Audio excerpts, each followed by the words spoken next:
Hey guys, how's it going? It's Sunday. I wasn't going to do any vlogging today or anything, but I did want to put out some content that would hopefully help a lot of people out there that are trying to decide between buying a Jeep and buying a truck. Being that I am an owner of a truck currently, and my previous vehicle was a Jeep TJ, which is made from 1997 to 2006. I felt like I had a little experience, especially with the non-stock side of things. My Jeep had 3.5 inches of lift, had a 2-inch BDS suspension lift that I put on, 1.5-inch body lift, had 33s. My truck has a 5-inch lift on it right now. It's also got 33 by 12.5s on it. The Jeep had 60-inch wheels, the truck has 20, but I just wanted to kind of build a list off of those basic modifications, because once you lift a Jeep or a truck, it's obviously not stock. It's not going to have a lot of the properties that a stock vehicle does, such as the ride quality, gas mileage probably being the greatest thing that's affected by a lift, and bigger tires. And then when it comes to Jeeps, having a V6 versus a V8 in a truck, like how big of a difference does that make? So for me, I enjoy the truck. I'm going to list a bunch of positives about the truck that I think the truck is better in, and then I'll go to the Jeep and list positives and cons about the Jeep. So for a truck on-road, so we'll go for on-road comparison first. The truck is going to get better miles per gallon. So if you travel a lot on the highway, that's a big thing. My Jeep, it should have been re-geared. It had 373 gears, which my current truck does as well. My truck has a tune on it, which helps. Which I should mention, for the TJs, you can't tune them as far as I know, especially with a plug-and-play tuner, like the Diablo tuner that I have on my truck, which helps out with the gas mileage somewhat. So about the gas mileage, my Jeep, I was lucky to get maybe 11 or 12 on the highway with a 3.5-inch lift and 33s. So that was pretty bad. I don't know what I was getting around town, but that's pretty much it. And I did the math and kind of adjusted for the 33s. So that was fairly close to accurate. So about 12 on the highway. My truck gets, driving from here 4 hours away, I'll get 18 on the highway. Driving down to Charleston, and around town I usually get about 14. The lowest I've gotten in the truck is 14 flat, and that was, not driving like a grandpa at all. That was actually, using the vehicle somewhat. So another thing in regards to driving on the highway is comfort. I took my Jeep to San Angelo, Texas and back, which is 1,200 miles. So 1,200 miles in a lifted Jeep with a soft top on, because it was summer, so I wanted to be able to take the top off, and I couldn't bring my hard top with me because I had no place to store it. So the Jeep, it wasn't that, I won't say it wasn't comfortable, because Jeeps, I feel like, I would drive it 4 hours and I'd be comfortable. When you're driving that far, my back ended up hurting at the end of the trip, my hips or whatever. Just because the seats I had, the stock TJ seats, weren't, the most comfortable for that long of a period. I feel like a truck would have been a lot better. I have taken my truck pretty far, not that far, but probably about 6 hours away, and my back felt fine. I felt great. The extra room definitely helped. And along with that, I feel like trucks are better for road trips. But the caveat of that is that, just long driving periods. You could take your Jeep to, say, a national park that might be a couple hours away. So in regards to longer road trips, I feel like trucks are a little more comfortable, especially because of space that's available. Leg space, for the passengers, rear seat space. I feel like all that is a little more comfortable in the truck. Plus having a rear AC for, is an option for trucks. And again, I'm talking about TJs, or the TJ that I owned. Also, better speakers. You can upgrade the speakers in the Jeep, which I did, but at the same time, the doors don't have as much, doors don't have hardly any insulation on the TJs, because you can remove them. So that'd make them very heavy, and you'd have to run wires and all that. So they don't have door speakers like in the side of the door right here, whereas trucks do. I know you can buy other speakers. With the TJ, you have two that are right up here, and then you have two that are in the front of the dash. You can buy corner ones. Honestly, with a Jeep, you can deck out pretty much anything. So you can add more speakers, but then you're also sacrificing cargo room, because a lot of times the speakers are for the back. They're what'd you call them? Not containers, but they're just made for speakers. Speaker housing, that's the word I'm looking for. They're speaker housing specifically made, but they also take up more cargo room. So if you want to have subs and stuff, it's not like there's a lot of room under this back seat or anything to add those. So you have to put that in the cargo space, so you're taking up that valuable space. So that's my next point, is cargo space. If you're carrying wood in the back, having the bed is a great feature. Mine, I bedlined the back of my Jeep, so it was durable in the back, but at the same time you don't have that space. So like if you're carrying 2x4s or plywood or any of that, you're gonna have to get a trailer or someone that has a truck, because you're not gonna be able to carry that in the Jeep easily in larger quantities. You can always tie them on the roll bar, I guess, but that's not really it's not an easy thing to do. It's not as easy as just sliding it in the bed. Or same goes with carrying dirt bikes, quads, what have you. But again, the Jeep is an off-road capable vehicle, so I feel like a lot of the Jeep owners, because they have a Jeep, aren't gonna have quads and dirt bikes and stuff they're carrying. Some might, so they go with a hitch mount for a dirt bike or a trailer for quads. But that also gets into the engine. So you have a V6 with the Jeep, a 4.0, then you have 5.3 in my Silverado. 5.3 pulls trailers so much easier than the Jeep did. The Jeep, I only hooked up with smaller ones, and as I said earlier, I probably should have re-geared from 373 gears, and that would have helped me a little bit as far as pulling power goes. But on the highway with cruising speed, you can research it. It all works with your wheel size and the gears that you have and your differentials, and it all just factors into how much torque you're putting out and your RPMs, and that also affects gas mileage. So there's a lot of science behind it.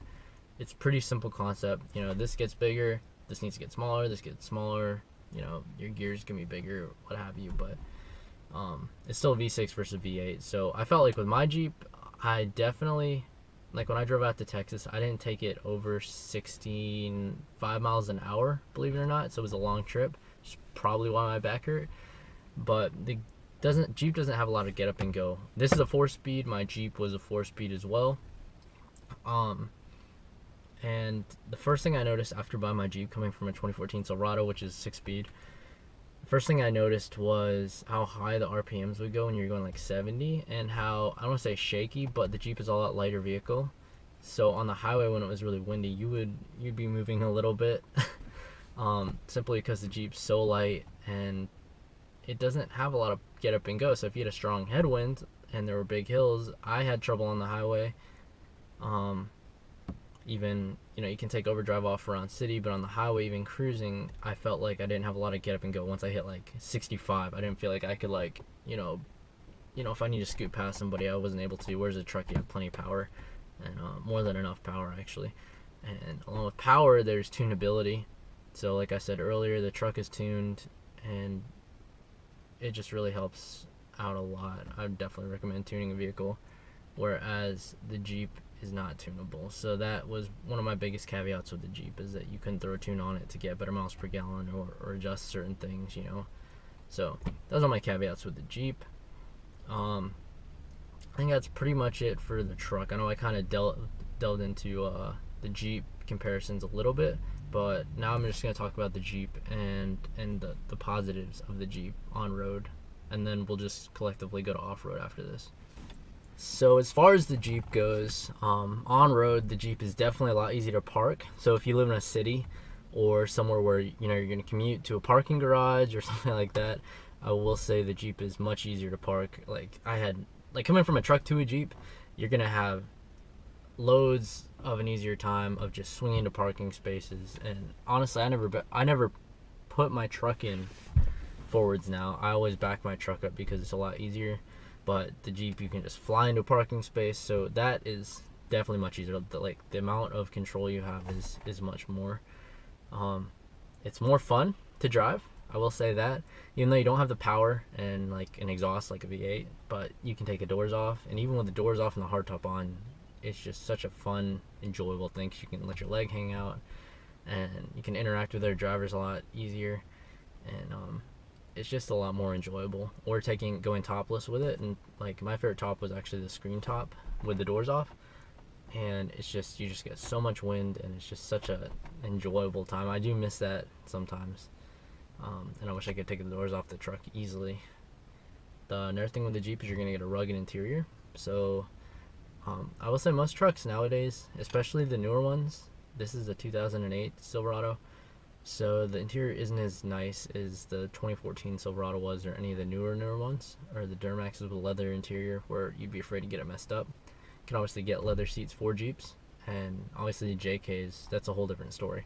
But as far as TJs go, their interior is pretty basic. The seats are water resistant, at least mine were, and everything is very simple. It's pretty much just cut and dry, unless you have like an aftermarket head unit, and everything is just very basic. Some people might call it outdated. I like just call it simple. But you can also customize everything. I guess technically you can with a truck, but with a Jeep, it's just, that's what they're known for, is just customizing everything. You know, door handles, you can customize literally everything. Brake lights, brake light covers, headlights, sway bar links, everything. There's just loads of parts for the Jeep in every aspect of that. Another thing, well, this is a con to a Jeep, is the small gas tank. So my truck has a 26-gallon tank, my Jeep had an 18-gallon tank. So that's another factor to consider, along with that road trip factor that I mentioned earlier. The best and most fun thing about owning a Jeep is the Jeep culture. There's Jeep Wave, but the most fun thing is Jeep meets and Jeep drive, like cruise-ins, I guess you would call them. Everything about the Jeep culture is amazing. You see a Jeep, you end up talking to the person, like, it's just such a good culture. Everyone's so friendly, and you really don't understand the depth of it until you get a Jeep and get on Facebook and look up Facebook pages, and there are millions of, or maybe hundreds of thousands of Facebook pages just for Jeeps. And I know trucks have pages and groups and meets and whatever, but it's still not as tight a knit culture as the Jeep culture is. I did a Jeep, it was a flag run we did for the police to support them. So we drove from Greenville to Columbia, South Carolina, which is like an hour and a half away. But there were, I don't even know how many, 100, 200 Jeeps or something. But we met up with other Jeep groups on the way down there and shut down exits, and it was crazy, but it was so enjoyable, and we all met and ate dinner together at Quaker Steak and Lube. So that aspect is just such a blast. I do miss that a lot. It definitely, if you have weekends that are free and you're not working on home projects and doing other stuff, like, there's always some Jeep meet or something going on. So that is definitely the best aspect of owning a Jeep to me, because with a truck you do get meets, but you're not going to get the same culture as owning a Jeep. So that pretty much covers everything I had for on-road and off-road. As far as like Jeep engines, I know that's a big concern to people. My Jeep, all I replaced on it was the oil setting unit, which I've also done for my truck, U-joints in the front drive shaft because they were squeaking, and then I did that's actually all I did for the engine. I did have a little lifter tick I was trying to take care of before I sold it, but those are the only major problems I had with the Jeep and its drivability. If you have any questions about upgrades, let me know as well. I will say that the Jeep was very easy to work on, especially to troubleshoot, because it's so small. If you hear a squeak from the back end, you can literally turn your head and probably touch your wheel well with this hand and feel vibrations and stuff. So that is nice. I think it was a little easier than this to work on, simply because this is lifted and having to get, up. It's more of a pain to work on this than it was the Jeep. So the Jeep actually is easier to work on, in my opinion. And the engine didn't give me too many problems. It ran fine. It's a bulletproof engine. The guy had a rear main seal leak fixed before I got it, so I didn't have that issue. And actually, this truck has a little bit of a leak in the rear main seal. I'm gonna have to get fixed eventually. But delving into the off-road side of things, this is where it makes me laugh, because people build these big lifted trucks, and I'm not talking about a lift, like a built. Sorry, I just got a Facebook message.